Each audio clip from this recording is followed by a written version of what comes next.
अपने सुन रहल छी MM प्रोडक्शनक प्रस्तुति।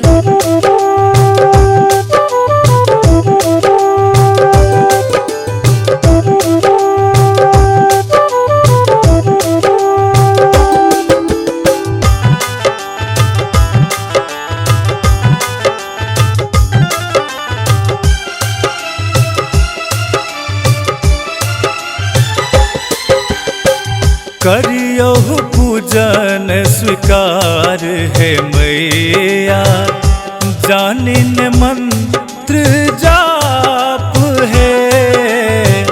करियो पूजन स्वीकार है मैया, जानिन मंत्र जाप है। करियो पूजन स्वीकार है जननी।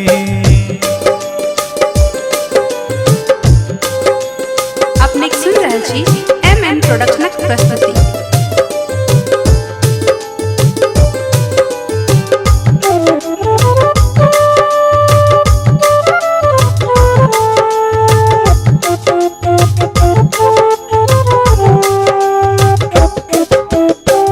गायक गोबर सौ पीढ़ी लिपल माँ, गेलहु सब ओरियान है।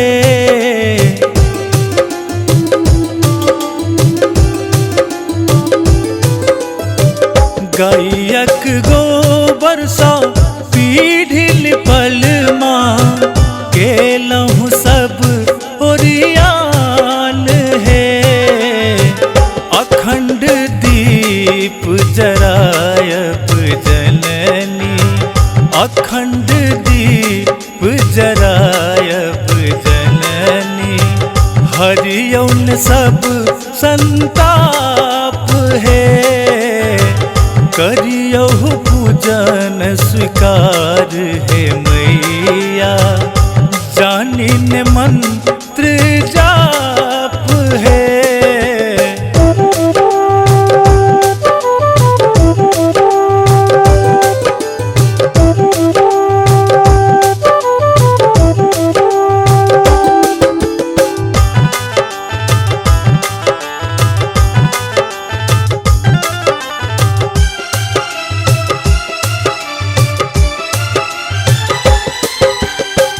जयंती खसा का कलश बसेलऊं, लाल बसन ओहार है।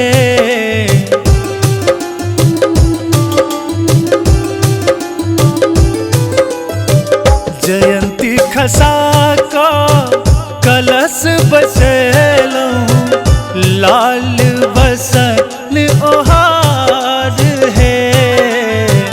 अरहुल फूलक माला बनाकर, अरहुल फूलक माला बनाकर, सुंदर रूप श्रृंगार है।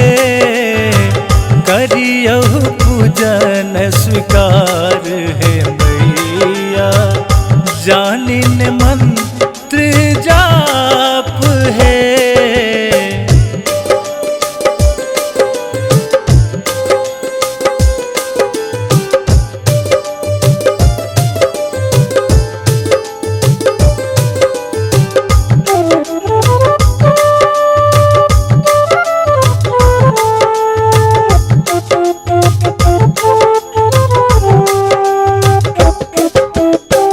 भूखल पेट आंत में साटल, करियौन कने विचार है।